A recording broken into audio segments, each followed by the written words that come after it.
Good evening and welcome to the Thursday, September 5th, 2024 edition of the Evening News. I am Gerald Bryan.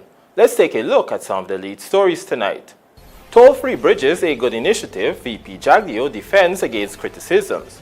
Comprehensive analysis of gang movement in the region needed, President Ali. NTC chair supports initiative for more indigenous folks to join security forces. Government hints at increased penalties for noise nuisance. And declining cases as Guyana records 40 deaths by suicide so far this year. Now for the news in detail. President Dr. Irfaan Ali's announcement that 3 major bridges across the country would be toll-free has attracted a series of criticisms. But Vice President Dr. Barry JAGDEO today rebuked these disapprovals, arguing that a toll-free Demerara River Bridge, Berbice River Bridge, and Wismar River Bridge will benefit all Guyanese, even the critics. Here's what he had to say. So one time the toll was too high. AFC used to campaign in Berbice. We're killing the people in Berbice now. Now the president has announced once the bridges are completed, we will be not charging any toll on the bridges. Now it's too low. I thought everybody would embrace this. Governments work for people. It's not monkeys that will cross the bridge. It's our people, right? So they would have big savings if they cross the bridge. They would all benefit, including Norton if he takes a trip across to Region 3 or goes across the bridge in Wismar. It's not anybody. If Ramjatan takes a trip across, he gets the Berbice Bridge, he wouldn't have to pay. I thought it's a great thing. That's what governments do. Governments work for people, and it's a good initiative if they could afford it. Following the launch of the National Defense Institute, NDI, on Wednesday, Commander-in-Chief of the Armed Forces, President Dr. Irfaan Ali, has already issued his first directive for the body to conduct a comprehensive study on the movement of gangs within the region. More in this Vanu Manikchan report. The National Defense Institute is aimed at educating joint services officers and their civilian counterparts using a defense, security, and development-focused curriculum. The end goal, however, is to make the NDI a leading academic institution in defense, security, and development studies in the region. To get the ball rolling on building its credentials, President Dr. Irfaan Ali has challenged the Institute to conduct a comprehensive analysis of gang movements in the region. Some of the things that the Institute must be able to do and produce that will impact current work is dealing with the movement, gangs movement, the migration pattern, the movement pattern, what attracts them, how are they moving, motivation. What is motivating them? And sometimes you might see gangs might believe that there is a weak institutional framework or a weak system that you can infiltrate easier in one jurisdiction than the other, or that it's easier to get supply of weapons coming in. So we'll know what is influencing or motivating the gangs to operate in particular areas. So the movement, the motivation, the material, because gangs don't just move, they have to have material that aid their operation. So we have to have an analysis of that and management. Who is managing the gang? How are they getting cover? And the link and life cycle of the gangs. According to the Guyanese head of state, since there has been no strategic study of migration and the movement of people in the region, leaders have been unable to strategically determine which gangs are operating here. Those who are aware of the way gangs operate would know that simple things like tattoos and symbols can give an idea of the magnitude of gangs, the different gangs, and the complexity of those gangs that are operating in our society. And this is a threat for the region and a threat for us. If we do not, in an analytical way, get to the bottom of this, our small societies will be faced with immense danger. It's already faced with great danger but immense danger that can destabilize our economy, destabilize our society, and create havoc. President Ali noted that the aim is to position the Guyana Defense Institution as a premier intelligence and security agency in the region. And we're hoping that they can finish this work before the security follow-up meeting in Barbados, so that this can be, the Institute can show its worth and its depth very early. And once the Institute is able to do this, it will position itself. And of course, they'll be working with the RSS impacts and all the other regional bodies. Yes, this is an institute that will bring together all of these regional institutions from a different perspective. In addition to the movement of gangs, the Institute will also be carrying out research and analysis on a number of issues, ranging from trade barriers in the region, disaster responses, governance and elections, among other risk profiles. And these will be compiled into quarterly regional reviews that will be shared with CARICOM member states. Reporting for the Evening News, Vanu Manikchand. In a show of support for the government's initiative to increase the recruitment of indigenous people into the security forces, Chairman of the National Tsha Council, NTC, Derek John, leader of Moraikabai Village, praised the plan as a significant opportunity for hinterland communities across Guyana. Here are the details from Luan McAllister. Last month, Minister of Home Affairs Robinson Ben announced that the government is seeking to recruit 300 to 500 new members annually from Amerindian villages into the Army and police forces. In an interview with the Evening News, the head of the National Tsha Council, Derek John, emphasized that the plan addresses a long-standing issue where indigenous people, despite their willingness, were often left out of opportunities due to geographical challenges. John underscored the importance of this initiative in boosting security in border areas, particularly given the ongoing situation with Venezuela. Moreover, he noted that the presence of local security personnel who know and understand the area and terrains would be an advantage. One of the things that more and more we see the need for security, especially in the border areas, I think that will be a boost for security-wise, because there's this border tension with Venezuela, and a lot of times we have received complaints from communities. They feel so insecure. So it will boost the security, but also it will create employment. I think that having these persons from your community going back and solve it in there, it is a good initiative. One of the things that we had problems with in the past, where we had coastlanders who were stationed in some of these areas, but they had created some problems. Okay. Domestic problems. So, but having your own people coming back there, I think it's a great move. In this regard, John emphasized the need for these types of opportunities to be made known directly to stakeholders. One of the things that they may need to do, that they may need to go into these centralized areas, let's just say for Region 9, right? They need to, I think that the relevant personnel need to go into Region 9, like go to Ishalton and keep a session, a sensitization session, and even help persons who desire to fill in those applications to help them go through the process. Ishalton, probably FM, and then probably Anai in Region 1. They may have to go to Port Kaitumo, Maburumo, and Morocco. These centralized persons, and send out prior notices. President Dr. Irfan Ali recently revealed that from 2020 to now, the Amerindian intake in the joint services increased by 43%. Lawanda McAllister for the Evening News. Stay with us. More news ahead.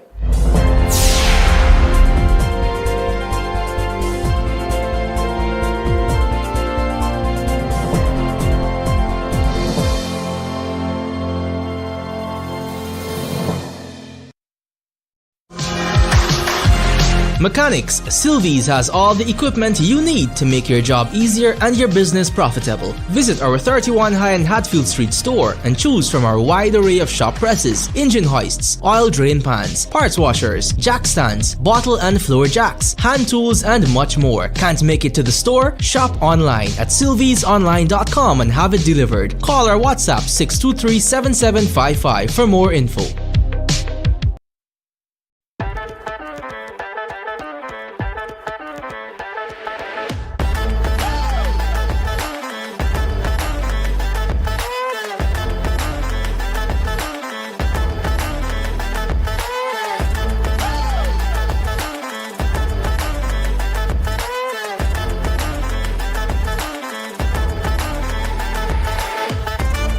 Transitions Light Intelligent Lenses. Pick your color. Choose your style. Available at Optique Vision Care.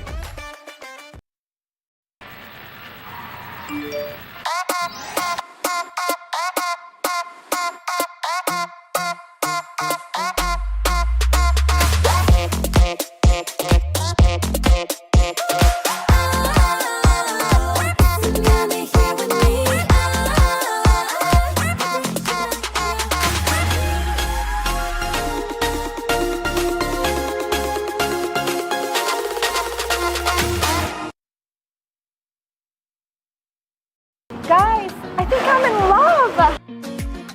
Wow! Yeah, I was looking at you too. What? What are you talking about? I'm in the tiles. Where did you get them? Oh, Mima Decor, obviously the best tile store in Guyana. Come, let me take you there. My kitchen, my bathroom, my floors. Mima Decor has everything. And the prices are great too. So, y'all want to have a date now? We can build on that.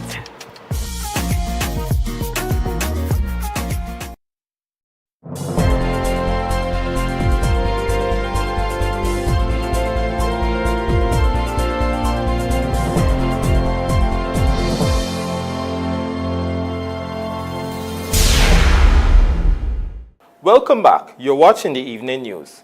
In light of mounting complaints from citizens about noise nuisance, Attorney General and Minister of Legal Affairs Anil Nandalal has hinted at the possibility of government increasing the penalties for the offense. Here's a look. Noise nuisance is a criminal offense under the Summary Jurisdiction Act, and it carries a fine as well as imprisonment. The making of loud, continuous noise is a criminal offense contrary to Section 174A of the Summary Jurisdiction Offences Act. So under the environmental legislation, the fine is 300,000 and not less than 300,000 and not more than $750,000 with a month imprisonment. The police will be enforcing these sections of the law.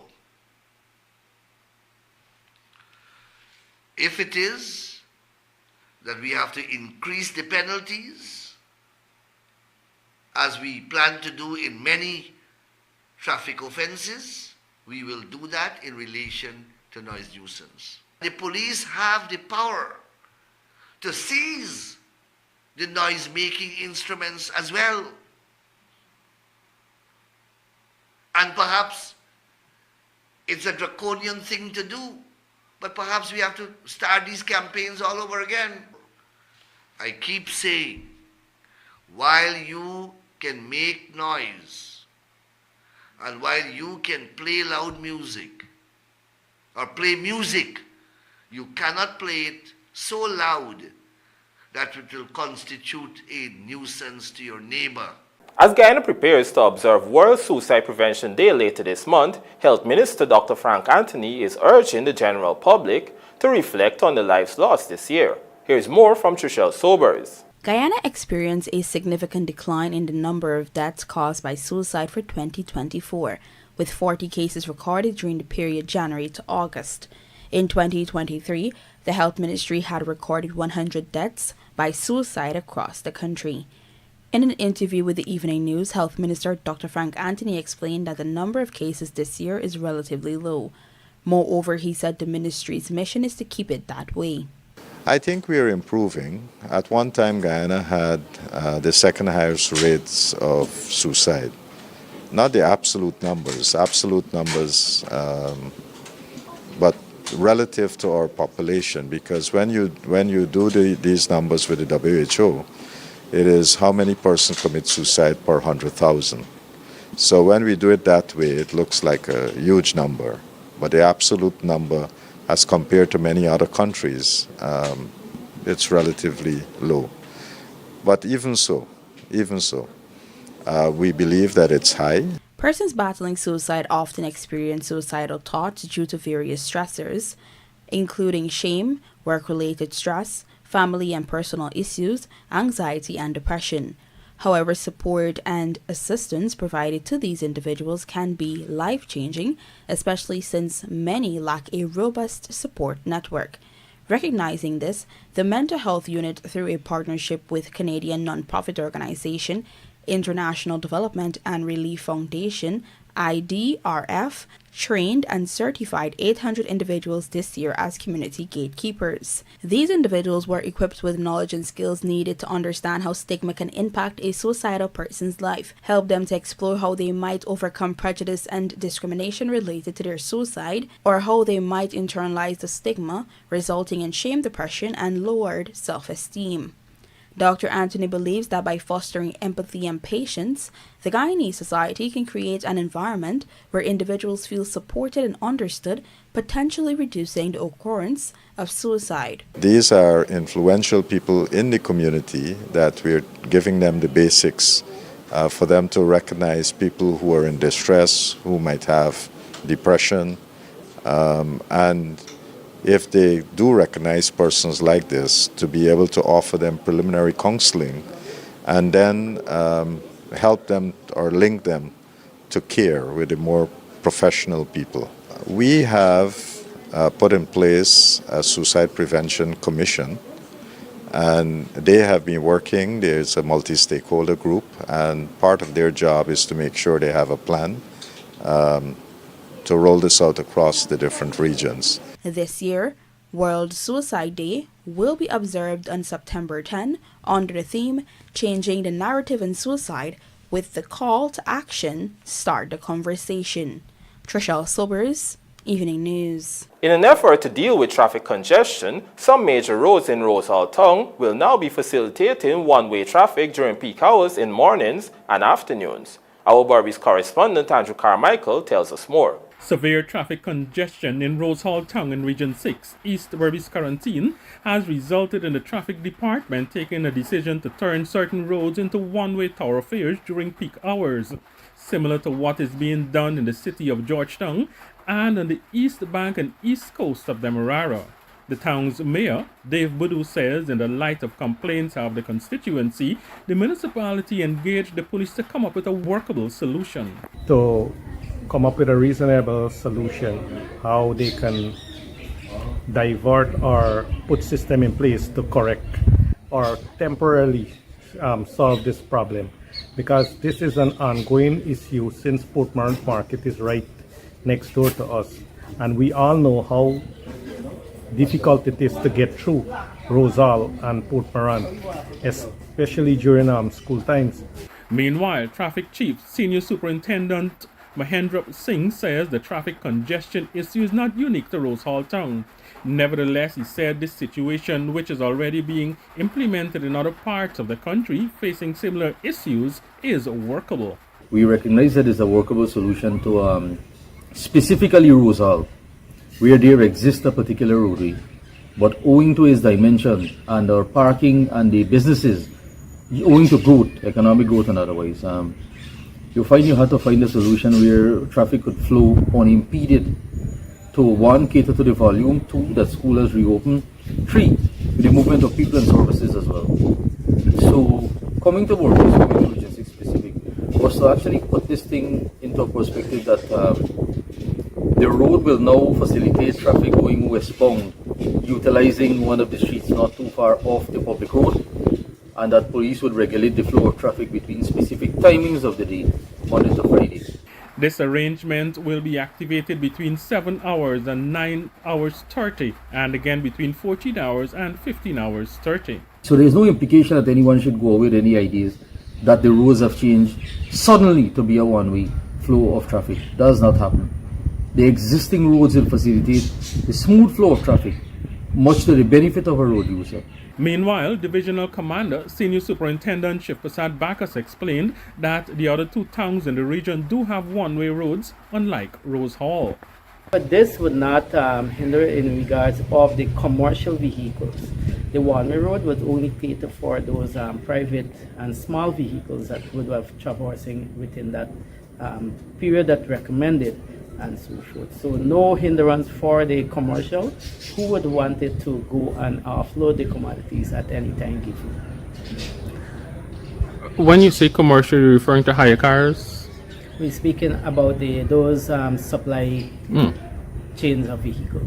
In terms of the hire cars and other public transportation, for those persons who would want to drop off those school children, especially during that peak period, looking at within the 8 to 9:30 period, then we have the Rosal, what we call the Bank Street. After you've been diverted south to Balgobin Street and then west onto Lemonade Street and north onto Hendricks Avenue. Then you also have the cross street, we call the Bank Road. You can go through that Bank Road and put off those school children, which is closer access to the primary school. Andrew Carmichael, The Evening News. And now for a look at the bridge reports. The Demerara Harbour Bridge will be closed to vehicular traffic on Friday, September 6th, 2024 at 0 hours 15 for a period of 1.5 hours. Meanwhile, the Berbice River Bridge is scheduled to be closed to vehicular traffic at 5 hours 55 on Friday, September 6th, 2024, also for a period of 1.5 hours.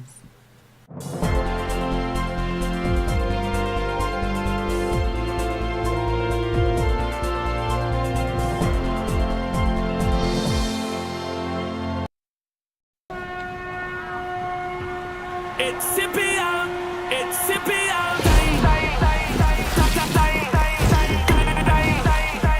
It's Scipio time. Man, girl and boy. Feel the Scipio joy from every nation in the Caribbean. It's larger than life. We're building legends in this Caribbean nation.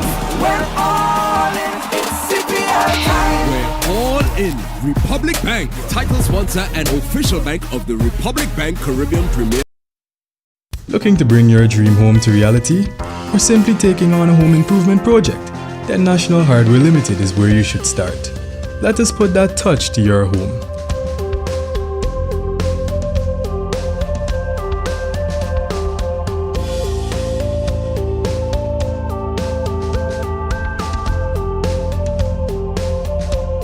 Choose from over 1,000 Berger Paint original hues for any surface.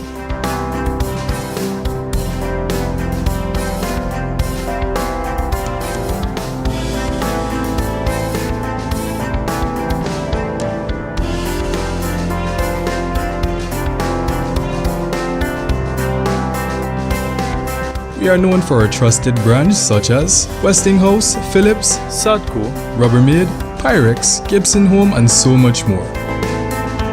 National Hardware Limited, your do-it-best store. Located in downtown Georgetown and industrial site Rhymeville.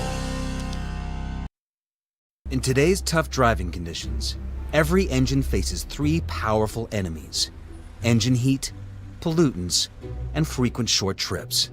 Each factor is a direct cause of engine sludge, a buildup of dirt that can block vital oilways. This triple threat demands triple protection. Castrol GTX's Triple Protect Power is engineered to fight these three main causes of engine sludge. Introducing Jumbo Jet Auto Sales, your exclusive dealer for XCMG and Cinetruck. Only 20% down payment on all HO-O Cinetrucks and 30% down payment on all XCMG with 6 to 24 months financing available. The only authorized dealer of XCMG and Cinetruck in Guyana. Various sizes in motor graders to excavators, compactors to skid steers, and wheel loaders. Not forgetting our amphibious. We have a wide selection of XCMG machinery to meet your needs. Explore our range of Cinetruck dumpers, including 8x4 twin steer, all-terrain 6x6, 6x4 models, and more. Plus, check out our cement mixers in 8x4 and 6x4 configurations. Drop by our various showrooms located at East Bank, Land of Canaan, Eccles, our head office in Georgetown, Ogle, and in Berbice, Chester, and Bushlot. Only 20% down payment on all HO-O Cinetrucks and 30% down payment on all XCMG with 6 to 24 months financing available. Contact us on 225-8255, 232-0633, 233-3101, or 328-2802. Jumbo Jet Trucks and